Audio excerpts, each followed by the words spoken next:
Those who are in favor for the motion to terminate the discussion for the Office of the Vice President, please raise your hands. Secretariat is requested to please count the votes.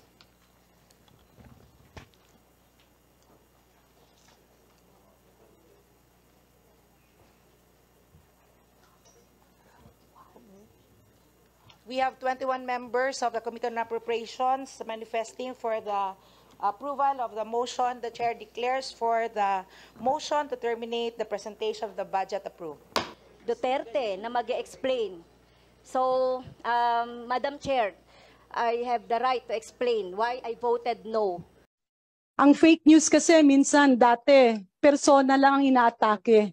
Sinisira yung mga tao, it becomes like an opportunity for other people, for their ambitions, to step on others. But now, it has evolved into something. Some, if not most of the perpetrators of fake news, especially if it's addressed to the government, are actually government destabilizers, cloaked with the pretense of nationality. Can we categorically say that fake news can actually be a way of some government destabilizers to have some significance in the day-to-day activities of the Filipino people? Sayang naman kasing oras nating pag-abalahan yung mga peking balita. Kung alam naman talaga nating peke, alam na alam mong peke, ba't pa natin pag-aaksayahan ng panahon? So if I go back with due courtesy to Congressman Manuel, I strongly object, Madam Chair, with the proposal to abolish the 19 million provision for the Media Information Literacy Program, because this is even very small. So when we take out that budget, it simply means we are allowing fake news to propagate not only in the current generation, but more so in the upcoming generations. And this can not only ruin lives, it can ruin our country, and it can even ruin the future of our children. Meron talaga mga peking balita na hindi dapat pansinin, because kung papansinin natin yan, it simply means parang sinasayang natin yung pera ng gobyerno pag pansinin natin yung mga talagang peking balita. I've noticed that many of you are simply watching my videos without subscribing. I kindly request you to consider subscribing to my channel, as your support motivates me to keep creating more content.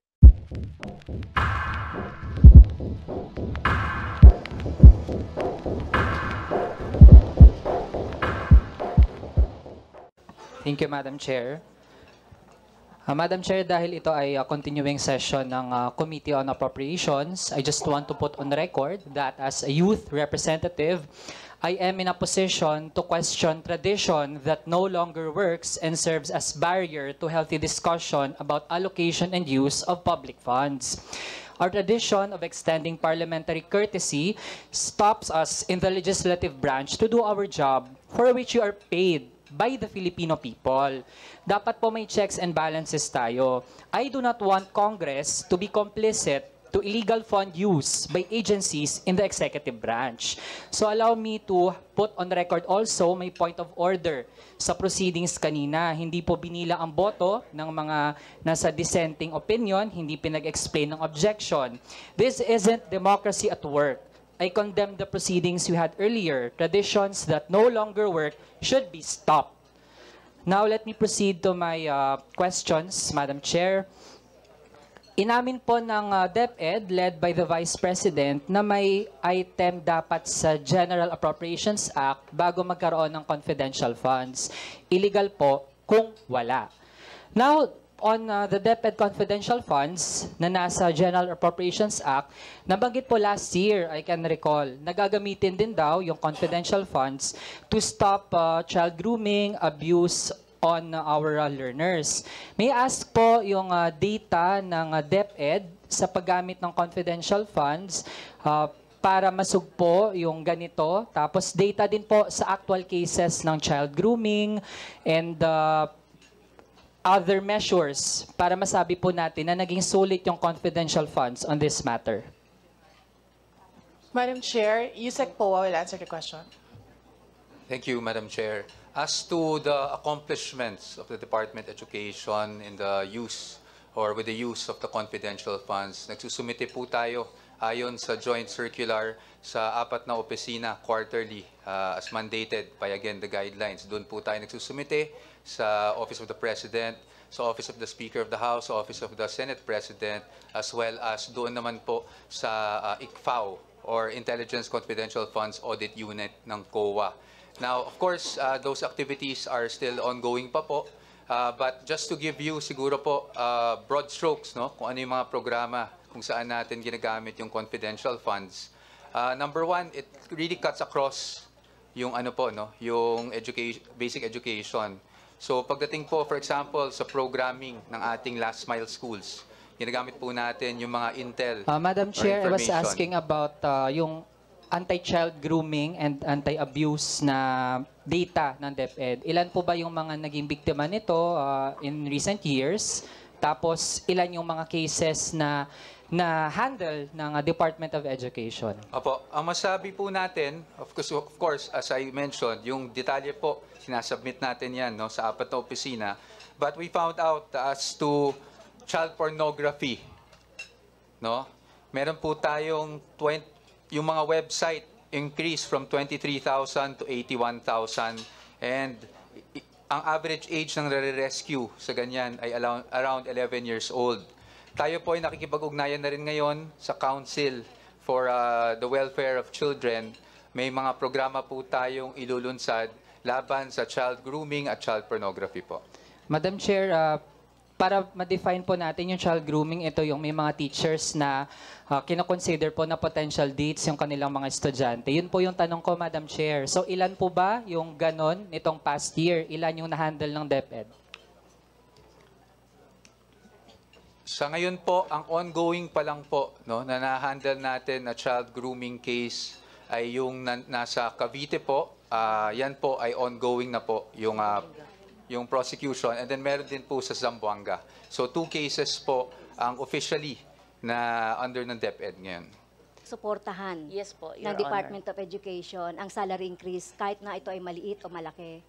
So natutuwa naman po ako, no, at nagkakaisa ang department at ang kinatawang ito para sa pagtataas ng sweldo ng ating mga guro. Next, Madam Chair, yung kaugnay po doon sa confidential fund ng DepEd. Ito po ay answerable lang po ng yes or no para mas mabilis. So number 1, COA DBM Joint Circular Number 2015-01 and ang guideline na gumagabay sa paggamit ng confidential fund. Yes or no? Madam Chair, Yusek Po will answer.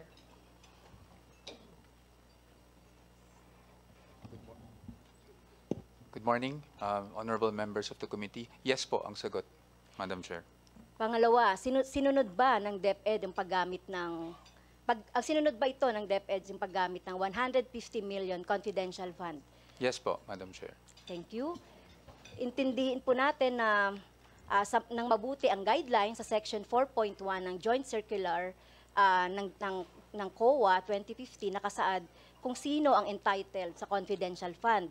Sinasabi po dito na 4.1.1, NGAs which are expressly provided budget allocation for CF under the GAA. Yes or no? Yes, that's correct, Madam Chair. Salamat po. So kung merong budget allocation ng ahensya ng GAA entitled sa confidential fund, at kung wala, hindi ito entitled. Yes or no? That is our understanding, Madam Chair. Yes or no? Yes po. So kung wala sa GAA, illegal ang paggamit ng confidential fund. Yes or no? As per the guidelines, Madam Chair, unless expressly provided by another law. Yeah, I think tama. that is the complete Oo. phrasing under the guidelines, Madam Chair. Yes, sa mga GAA, unless expressly provided, so hindi pwedeng magamit yon, di ba? Kung hindi ito provided. Kung wala sa GAA, illegal ito. Madam Chair? Kung wala po sa GAA or wala rin in other laws providing for such, Madam Chair. Yes, oo, tama po. So ang pinag-usapan kasi dito budget So GAA law yung pinag-uusapan natin o yung yes, so yan po. So malinaw po no na na-establish natin na sinang-ayunan ng DepEd na na illegal ang paggamit ng confidential fund kung hindi ito expressly provided sa GAA or anumang batas. For DepEd Yes or no? purposes, yes, Madam Chair. Okay. So for 2023 and 2024, may allocation ba sa confidential fund ang DepEd, yung budget proposal? Yes or no? Yes, Madam Chair. Okay.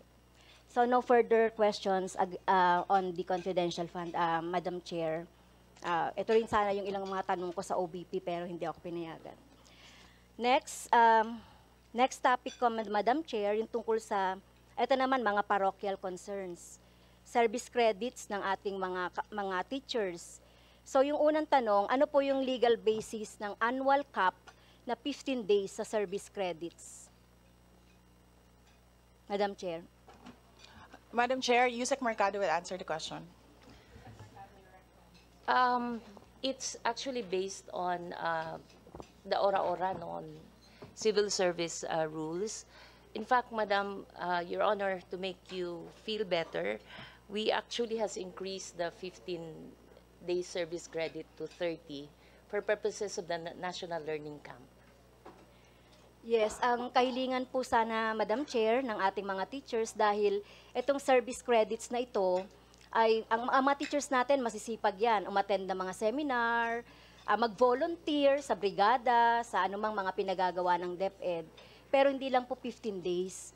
So sana tanggalin itong cap na ito, at kung maaari, kung ito ay sa civil service rule, baka pwedeng matanggal itong cap na ito dun sa 15 days na limit ng kasi ayaw natin na tinithank you na lang yung mga teachers dun sa kanilang ginagawa.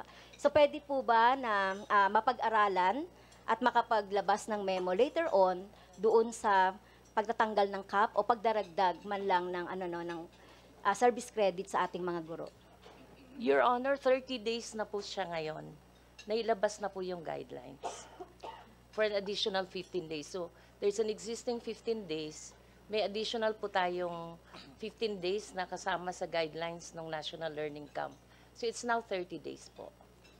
Thank you, Madam Chair. That is a relief for me. Kaugnay, Madam Chair, ng PVP, Proportional Vacation Pay. So, nakita natin nung nakaraang pandemic, nagkaroon ng problema po tayo dun sa pasukan at saka yung vacation ng ating mga teachers na nagresulta ito ng tingin namin ay overtime na 77 days. So, ito po yung 2021. Baka ang iniisip lang po natin marespeto yung vacation ng ating mga teachers at least on summer na 60 days, 14 days sa Christmas break.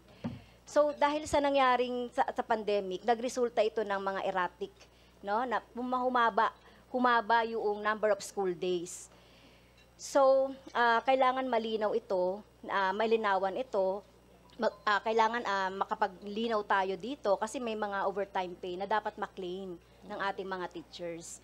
So pwede po bang pag-aralan ito ng DepEd? Madam Chair. Yes po, ma'am. Yes po. Actually, ma'am, for the proportional vacation pay, we released it yesterday, and hindi na siya ngayon yearly, ma'am. It's going to be multi-year na. So hindi kami every year mag-issue ng orders for the for the MVP. Yung sa overload pay, ma'am, nasa home stretch na lang ng consultation, yung overload pay. Meron din po tayong allocation from DBM for the overload, which is almost 1 billion already. 100 million. No, it's almost 1 billion pa naman, I'm sorry.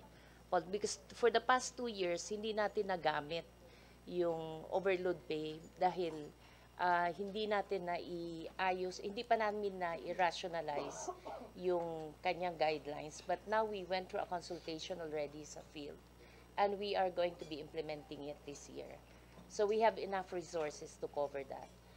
Tapos pag may baseline na po tayo, ma'am, we will be requesting for higher allocation. Ngayon lang, wala pa tayong baseline sa access to the overload pay. Okay, thank you, Madam Chair. Follow up lang yung You sa have 30 seconds gagawing. to wind up, Your Honor, please. Yeah, Madam Chair. Sana makapaglabas agad ng ng guidelines ang DepEd kaugnay nito, yung tungkol doon sa overtime pay po, Madam Chair. At aasahan po ng kinatawang ito yung kopya nun, Madam Chair. May request na lang po ako, Madam Chair, no, kasi nanggaling ito doon sa ilang mga province. Wala pa pong PBB ng 2021 na na-release sa Capiz, Negros Occidental dahil naubusan na daw ng pondo ang MPBF as per DBM na sulat. So wala rin pong buo sa Region 9. So sumulat na po ang ACT, Alliance of Concerned Teachers sa DBM, pero wala pang sagot. Maari po bang matulungan tayo ng DepEd, Madam Chair, para mag-follow up doon sa PBB ng ating mga gurong binanggit kong mga probinsya at region? Ma'am, tapos na po lahat yung regions na teachers. Ang hinuli po namin are the non-teaching staff. So central office, RDs, and the non-teaching. Pero as far as teachers concerned, tapos na po lahat, ma'am. Well, sa Thank you report very kasi, much. Madam Chair, sa report kasi ganon. So pwede bang makakakuha ng Yes po, ma'am. report tungkol sa PBB, pagbayad ng PBB? It promotes professionalism in the DepEd. Kailangan dumaan sa formal channels without resorting to any political or third-party intervention or accommodation. At employees and officials of the DepEd shall not disparage DepEd and must always be mindful of the reputation and honor of the organizations. May mga inimpose na legal restrictions. Must consider pala the legal restrictions imposed by existing statutes, rules, and etc. Ang question ko po dito, kung sa federation, organization, union, nagpaabot ng reklamo o grievance, bawal po ba? Madam Chair, Yusek Poa will answer the question. Your Honor, hindi naman po bawal to answer the question po. Hindi po bawal na ipaabot sa unions because meron naman po tayong continuing dialogue with associations and our teachers' unions po. Kung sa Congress po nagpaabot, congressperson nagpaabot ng reklamo o grievance, bawal po ba? Hindi po natin pinagbabawal, Madam Chair, kahit kanino sila magpaabot, if I may answer completely. Ang gusto lang po natin is, kasi po, meron po tayong grievance procedures sa DepEd at any employee, mas maganda na pag may problema, mas diretso yung, kumbaga, remedies niya ay masabi na niya kaagad. But again, we are discouraging them from doing so para lang po mas mabilis nating matugunan yung problema, but hindi naman po natin pinagbabawal, Your Honor. Yes, Madam Chair, kung sa congressman or congresswoman nagreklamo o yung grievance pinadaan through SOCMED, bawal ba? Again, Madam Chair, hindi po natin pinagbabawal. But we have to understand that DepEd has to be free from any form of politicization, for example. But again, hindi natin pinagbabawal po yan. They can do that, but we discourage that because, Madam Chair, yung susumbungan nila, siguro nasa kabilang opisina na lang nila. So siguro po, mas mabilis nating matutugunan kung dumiretso na po sila as per our procedures. But again, Madam Chair, to answer the question, hindi po namin pinagbabawal. Yes, thank you, Madam Chair. Gusto ko lang i-point out na walang specific law, rule, banning public employees from airing grievances, right? Through SOCMED or through any venue for that matter. At wala ring specific law defining formal channels or stating what channel is appropriate and which is not, di ba? Kasi po, gusto ko lang, Madam Chair, ipagdiinan, this expands and even exceeds the limits of, number 1, the 1987 Constitution, the Code of, number 2, the Code of Conduct and Ethical Standards for Public Officials and Employees. Number 3, the Magna Carta for Public School Teachers. Number 4, the Philippine Teachers Professionalization Act of 1994. And the international standards such as ILO, UNESCO recommendations concerning the status of teachers. Labag din ito sa mga batas, including jurisprudence, na nagpoprotekta sa kalayaang magpahayag ng mamamayan, online man o offline. Kahit sa panahon ng eleksyon, kung kailan mas stricto ang generally mas stricto sa atin ang rules eh. Hindi bawal Please ang wrap up, opinion. Your Yes, Honor. Madam Chair, hindi bawal ang opinion at diskusyon tungkol sa social, economic, political issues, content-based restrictions and censorship ito sa freedom of speech na pinagbabawal sa saligang batas. Madam Chair, hindi pwedeng mag-exceed ng ganon. So kung sinasabi Thank you very much. ni Yusek Poa na hindi naman hindi naman ipinagbabawal, dapat klaro po yun doon. Ano? Proper channel, sinasabi ninyo, pero wala pong batas na magbibigay kapangyarihan sa isang public official na limitahan ng isang tao kung saan lang siya pwedeng magreklamo. Walang ganong regulation, Madam Chair. Thank you very much, Madam Chair, my distinguished colleagues. And let me now greet, therefore, our Secretary of Education, the Honorable Inday Sara Duterte, who is the highest official in the government today from Mindanao. She's following up the footsteps in the 1960s of Vice President Emmanuel Pelaez. 1980s, we have also Vice President Teopisto Gingona, and now Inday Sara is our Vice President. Please, pakpakan natin yan because nasi Joe, our leader of Mindanao also. Thank you very much, and good afternoon also to our USEC who was with us in the consultation last week. I would like to mention USEC Mike Popoa, we have USEC Gloria Mercado, USEC MP Densing, and the others who were here. Thank you for increasing all my allocations for classrooms, for teachers' items, and then for laptops. Yun ang three important things for us classrooms, items, and laptops. Thank you for increasing my share. Mr. Chair, Madam Chair, we have heard a very comprehensive, concise presentation of the budget of the Department of Education. And we therefore congratulate Secretary Vice President Sara for the accomplishments that we all have seen and read. And because of that, Mr. Chairman, I would say that this presentation and the work of our Secretary answers the thirst of learners to learn. Because, Madam Chair, 3,300 years ago, the great philosopher, Aristotle, the teacher of Alexander the Great, what did he say about education? He said, man by nature desires to know. All of us desires to know, including our very young learners. And this was further elaborated in the 18th century by the great philosopher René Descartes. Cogito ergo sum. I think, therefore I am. I exist because I think. And why are they able to think? Because they went to our elementary and high school education. And that is why those great philosophers are complemented by our Constitution. Our Constitution, Section 16, Article 2, Declaration of Policy and State Principles says, the state shall give priority to education. Priority, number one. Then, Article 14 of the Constitution on Education states, Section 1, it states that the state shall protect and promote the right of all citizens to quality education in all levels and shall take steps, appropriate steps, to make such education available for all. And that is what Secretary Sara is doing. And that is why our thanks to our Secretary, and I would like to say that in this budget hearing, you were given the budget of, from the NEP of 758 billion. Is that confirmed? Yusek Poa? Madam Chair, yes, Your Honor. Confirmed.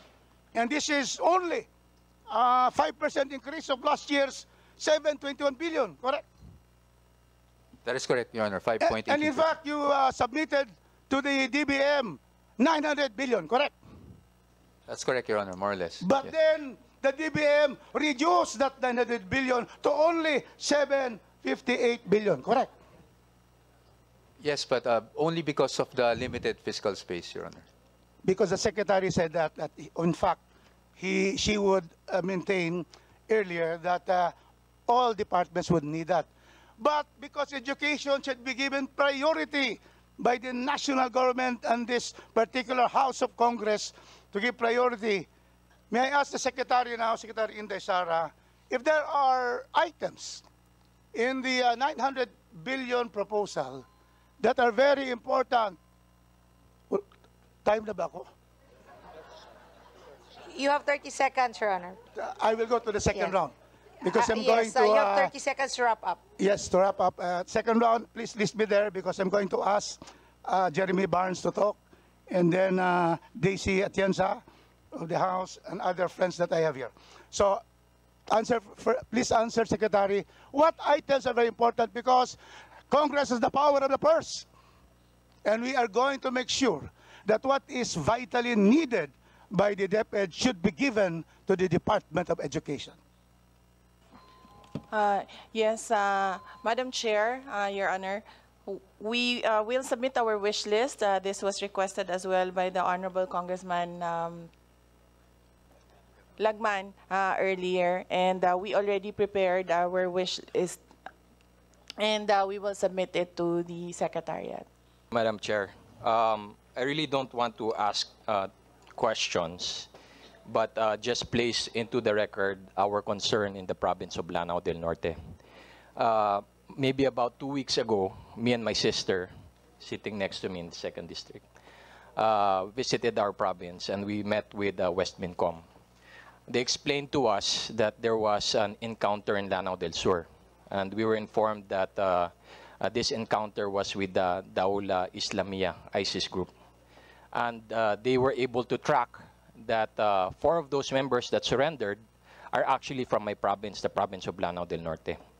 After the Marawi siege in the previous administration, we were hoping that we will rid our area, the region of Lanao, of terrorists. So after the Marawi siege, we had maybe mga 6 DI that we monitored. Then it became, after 2 years, 3 years, 40 plus. Now the latest, maybe mga 60, from what I remember the military telling us. So they're increasing in number. Now what surprised me, Madam Chair, was those that surrendered to the AFP were actually children. 12 years old, 14 years old. Imagine our armed men in uniform firing at minors. This is something that really, concerned me. Because what they told me is that the recruitment, when they interviewed those that surrendered, the recruitment age is actually 8 years old. And they are recruiting in the hinterlands of Lanao del Norte. We've identified the barangays. So when we were talking about this with our military, they were impressing the importance of an intervention in the elementary school level and the problem of dropouts or the inability of our children to pass through the public school system and become productive members of society. So this is something that we put our trust and our faith in the leadership of our President, President Bongbong Marcos, and the leadership of our Vice President, and DepEd Secretary, Sara Duterte, to hopefully resolve within this incumbent administration. I really hope that she will get the budget that she needs because there are those of us in the far-flung provinces that are not heard of. You don't hear our voices, you don't see the problem. It's very difficult to send teachers there. You cannot send a Christian teacher to those areas because teachers actually are the best kidnapped victims because of their salaries. You have to send Muslim teachers, which is why I am very happy that they are putting focus in the Alive program, which is Arabic language, Islamic values. In our regions outside of BARM, we're in northern Mindanao, a region in the periphery of BARM, where you have Muslim communities that are not under the autonomous regional government, we need that type of support. And these are high municipalities with high instances of poverty. So again, I'd like to extend our thanks on behalf of our governor, and we really look forward to the deliveries of the Department of Education in sustaining peace in our area and hopefully bringing quality primary education to the farthest flung barangays of the province of Lanao del Norte. Thank you, Madam Chair. Thank you very much, Representative Dimaporo. Ma'am, we'd like Yes. Madam Chair, we would like to thank the Honorable Congressman for his input in talking about the recruitment of minors in violent extremism and terrorism. the Department of Education actually has footage, video of children holding long firearms, a child holding a long firearm and speaking in a dialect about shooting soldiers. So we are currently discussing this in the Department of Education and coming up with solutions to address this recruitment of minors in Mindanao to terrorism and violent extremism. Thank you. Thank you very much. Next to be recognized is our Senior Vice Chair, Stella Kimbong. Salamat. First of all, I'd like to congratulate our good secretary for the reforms that you have so far introduced. They seem to be simple reforms, but I believe that they are potentially impactful. Ako po, bago naging congressman, naging teacher po ako for 26 years. So ito pong matatag curriculum, palagay ko ay magiging very impactful. Yung pong pag-streamline ng subjects natin, tingin ko yun talagang susi. So, inaasahan po natin na potentially yan talaga ang magsosolve ng ating learning gaps. Number 2, yung pong pagtanggal ng wall decor, ang feedback mula sa aming mga guro ay, well, they're very happy kasi I didn't realize until recently na ang gumagastos pala dun sa wall decor ay yung mga teachers. So, well, again, so kudos on that. And then number 3, of course, bukod pa dun sa nakaka-focus talaga yung mga bata kapag wala talagang decor sa classroom. And then number 3, napansin ko po na meron tayong Undersecretary for Procurement. So tingin ko, tama ba ako na kayo lang ang ahensya na merong Undersecretary for Procurement? Tama po ba? Madam Chair, we do not have the answer for that. We do not know the organizations of the other departments. Yes, but ma'am, you were the one who put in Yusek Chan. Tama po? Yes, Madam Chair. We created the procurement strand to address the utilization problem of the Department of Education. So again po, congratulations on that. Alam naman po natin na yan po ang problema natin sa ngayon. Second quarter of 2023, nagkaroon po tayo ng 7% contraction in government spending. So, salamat po for that. Sana po ang ibang mga ahensya ay maisip din nila na gawin ito. Kanino ko pa sana gusto marinig ang boses ni Yusek Chan. So, pero walang nagtatanong kasi sa kanya eh. So anyway, baka, I don't know how long you've been in this position. So, but anyway po, Yusek Chan, hindi ko po alam kung ano na ba naging impact natin in terms of increase in disbursements. I don't know how long you've been in this position. Very quickly lang po, ano na ang naging reforms natin at increase in disbursement, kung alam na natin? Yes, Your Honor. With the permission of the VP and Secretary, yes, we have made a lot of reforms already. Yun nga, isa sa pinakamalaking backlog ng ahensya before we came in is pagdating sa procurement. So what we did was to focus on procurement, yung pagkalampag sa lahat ng end users for them to be able to submit their documents and procurement projects on time. So yun po yung number 1 thrust po na ginagawa namin. Kasi dati po ang procurement is under the admin strand. So medyo hindi siya natututukan ng ano. And besides, admin is also an end user. So may possible na conflict doon. Sila yung end user, sila rin yung nagpro-procure. So kaya ni-carve out si procurement para may separate independent strand na tumitingin sa procurement na hindi siya yung end user. So wala yung conflict of interest doon. Yes, so and that's one. How many staff do you have?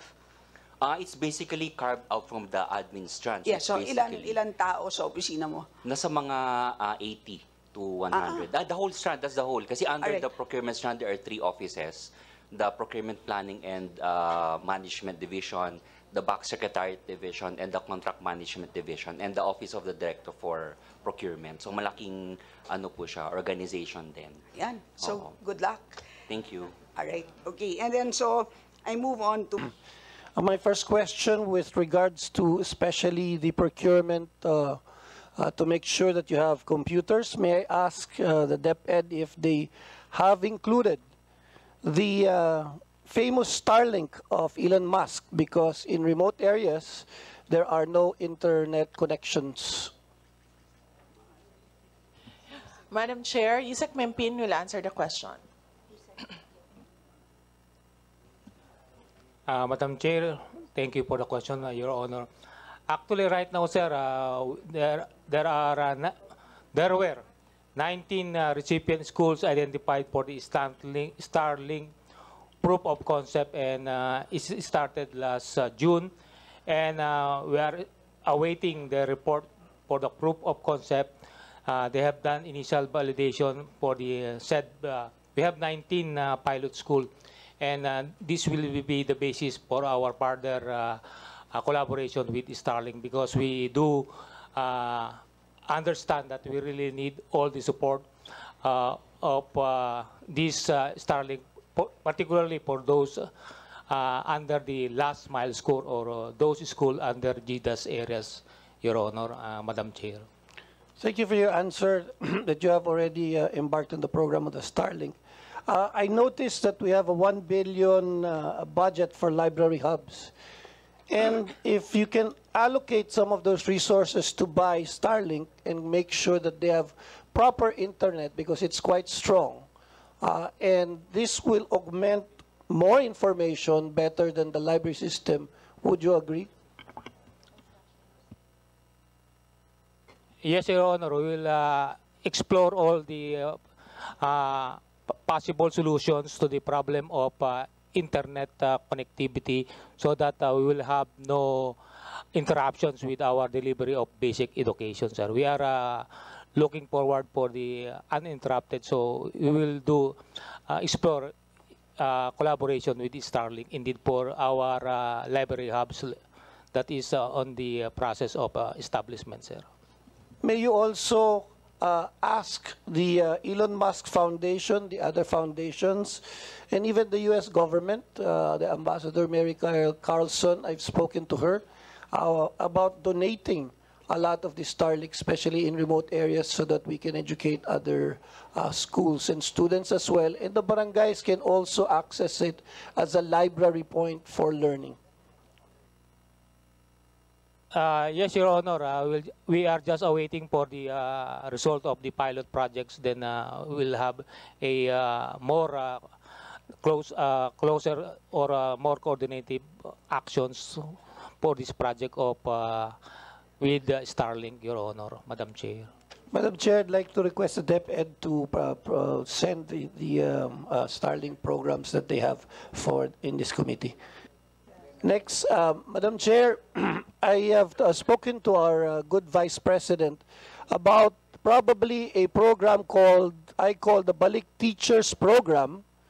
This means that it should be a program to get the best teachers that are retired from abroad or from the locals or current ones from abroad and locals to come back and teach our teachers and students the best practices, because some of them have graduated into the best schools and now are retired. Yeah, some are coming from Princeton, Harvard, Stanford, and I am sure that because their pension is big, they do not actually need to be paid more. They are willing to help educate our teachers and students. And if you can create this program, is the DepEd amenable to this kind of program, Madam Chair? Madam Chair, Yusek Mercado will answer the question. Thank you. Because NAYAP is under her strand. Thank you, Your Honor. We'll consider that, pero hindi pa namin siya napag-aralan yung Balik Guro program. There's an existing program now on an exchange visitor program with the US, and it's currently under evaluation though. Pero pag bibigyan po namin i-develop namin yung concept, and we'd probably ask your suggestion. Thank you, ma'am. Because ang dami po, I know I have studied and I'm an alumni of UCLA. I'm also an alumni of JFK Kennedy, Harvard School. And these associations you can tap, and they are willing to educate not only the teachers, but even DepEd as well in the best practices of the world. Thank you. In regards to the confidentiality fund, confidential fund, we know that the rights of the children are paramount to even learning. One child alone that is been abused, misused, and radicalized is one too many. And the death of a child or even the problems of one child is tantamount to too many. Madam Vice President, Madam Secretary, do you agree that there is a danger for students and young people being used by syndicates to do drugs and push drugs? Madam Chair, yes, we also have data. Yusek Poa can answer the question.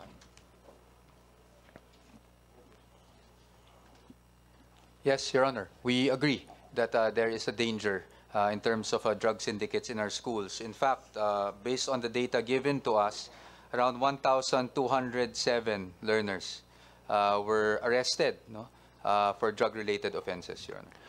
What about syndicates that help recruit our students to do crimes and be lured into child trafficking?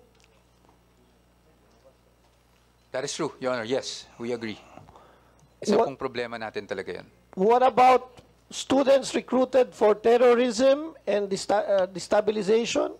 Yes, Your Honor. We agree, as we gave the numbers earlier. What about the child abuse of parents? And of course, the school officials who have committed child abuse, violence, and bullying. That's true, Your Honor, and we have a zero tolerance policy on child abuse. What about prostitution? Because our high school students in particular, and I know in my district that I have dealt with so many of them, they have been lured into prostitution. Yes, Your Honor. In fact, what's alarming is hindi lang po high school, kahit po 10, 11 years old, ay napupunta na po sa prostitution at child pornography. What about the corruption inside, of course, yung mga nasabi natin, officials and teachers? At syempre, yung pagkaroon ng mas moral degeneration dahil sa mga outside forces na they prey upon the innocence of the children. Definitely a concern, Your Honor. Therefore, Madam Speaker, Madam Chair, and all my colleagues, the confidential funds are very important to the integrity and protection of the student.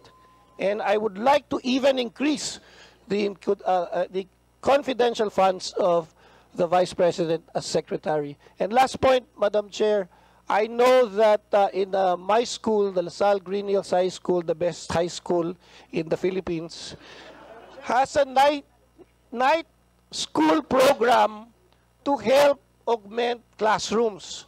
And I'm glad that you've already said a while ago that you're meeting with big private schools and associations, because at night and late afternoon, these classrooms are available for you to use. And that's what LaSalle Green Hills did since the 70s to educate them. Please continue that. And at the proper time, I would like to have the additional increase of the budget of the Department of Education, and at the proper time, terminate the hearings right away. Thank you, Madam Chair. From the Office of the Vice President. Madam Chair. The Chair recognizes Senior Deputy Majority Leader Sandro Yes, Marcos. in line with the long-standing tradition of giving the Office of the Vice President parliamentary courtesy, I move to terminate the budget of the Office of the Vice President. I object, We have Madam a motion Chair. duly seconded. We have a motion duly seconded for the termination of the budget of the presentation of the We Office of the Vice object, President. Madam Chair. We have We a object. motion for the objection. The Chair now calls for the division of the House. Those who are in favor for the motion to terminate the discussion for the Office of the Vice President, please raise your hands. Secretariat is requested to please count the votes.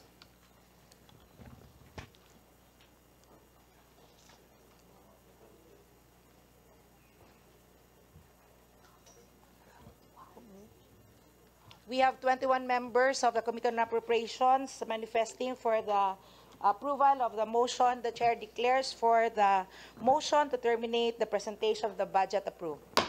Madam Chair, may we have a manifestation?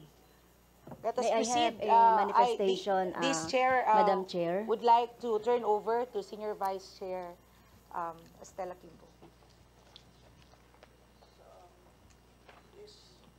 Madam Chair, may I manifest, Madam Chair?